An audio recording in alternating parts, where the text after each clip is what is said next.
Faute avouée, faute à demi pardonnée, Lafarge Holcim veut visiblement croire en ce dicton. Le cimentier vient d'admettre aujourd'hui avoir contribué au financement de groupes armés en Syrie. Après enquête interne, le géant suisse admet la filiale locale qui appartenait alors aux Français. Lafarge a remis des fonds à des tierces parties afin de trouver des arrangements avec un certain nombre de ces groupes armés, dont des tiers visés par des sanctions, sans pouvoir établir les destinataires finaux.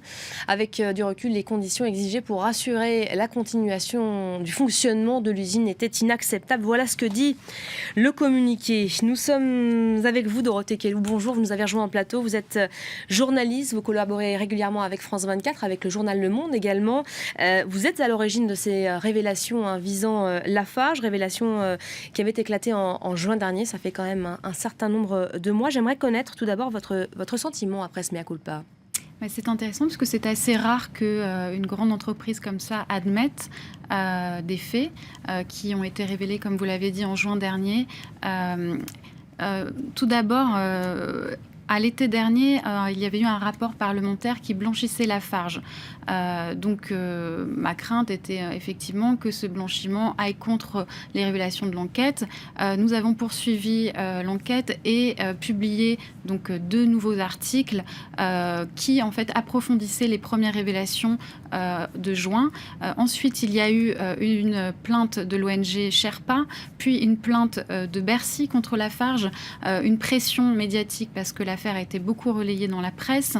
Donc effectivement, tout ça a certainement poussé Lafarge Holcim à donc admettre et à préférer une communication sur la transparence. Voilà, si je vous suis bien, ces propos aujourd'hui, ces conclusions sont en quelque sorte une forme de victoire pour vous. Peut-être une victoire à moitié complète. Lafarge parle d'arrangements inacceptables, ne pointe pas directement du doigt l'organisation État islamique, dit on ne pouvait pas savoir à qui cela avait pu profiter. Vous, c'est ce que vous révéliez dans votre article en juin dernier. Est-ce qu'il n'y a pas une forme d'hypocrisie malgré tout de la part du groupe ? Moi, tout d'abord, c'est vrai que je ne considère pas forcément que ce soit une victoire. Je n'ai pas ce positionnement. Simplement, ça confirme effectivement une longue enquête que j'ai menée.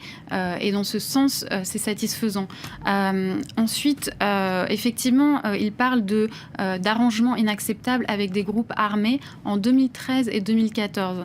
Il suffit de prendre la carte de la Syrie, donc autour de l'usine. À l'époque, il y a les forces kurdes et l'armée syrienne libre. Puis, en 2013-2014, l'organisation de l'État islamique.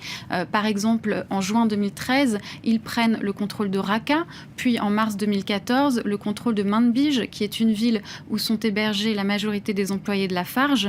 Donc, comment ces employés qui allaient quotidiennement à l'usine pouvaient emprunter les routes sans accord avec l'organisation de l'État islamique. Donc, moi, j'ai pu avoir accès, par exemple, à un laissez-passer qui montre bien qu'il y a eu un accord entre Lafarge et l'organisation de l'État islamique. Le laissez-passer est signé du directeur des finances de la wilaya d'Alep, de la région d'Alep, de l'organisation État islamique. Donc effectivement, c'est la preuve que, par exemple, pour le passage des matériaux des employés, il y a eu des accords. Il y a bien d'autres preuves encore pour montrer effectivement qu'il y a eu un financement indirect de l'organisation de l'État islamique. Par exemple, l'achat de pétrole à des négociants qui vendent donc bien sûr le pétrole. Les champs sont contrôlés par l'organisation de l'État islamique. Toutes les ventes sont taxées par l'organisation de l'État islamique.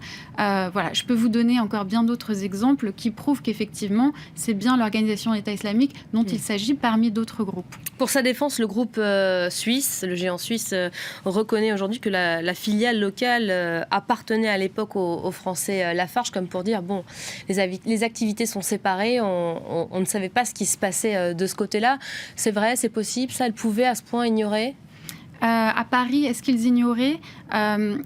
Il est difficile de savoir à quel point ils ignoraient. En tout cas, ce qui est certain, c'est que, par exemple, Jean-Claude Veillard, qui est le directeur sûreté du groupe Lafarge à Paris, est en contact quasi quotidien avec la direction de Lafarge en Syrie. Moi, j'ai pu rencontrer le responsable de la sécurité de Lafarge en Syrie qui a publié récemment un livre sur son expérience qui disait très clairement que son référent direct était à Paris et qu'il ne faisait rien sans l'aval de son responsable à Paris. Ensuite, effectivement, il a été remplacé parce qu'il était lui-même recherché par l'organisation de l'État islamique, mais on voit bien dans les mails que celui qui le remplace est aussi en contact avec l'organisation de l'État islamique. Voilà, donc très clairement, Paris savait au moins à un certain niveau. Merci beaucoup, Dorothée Kellou, d'avoir été avec nous.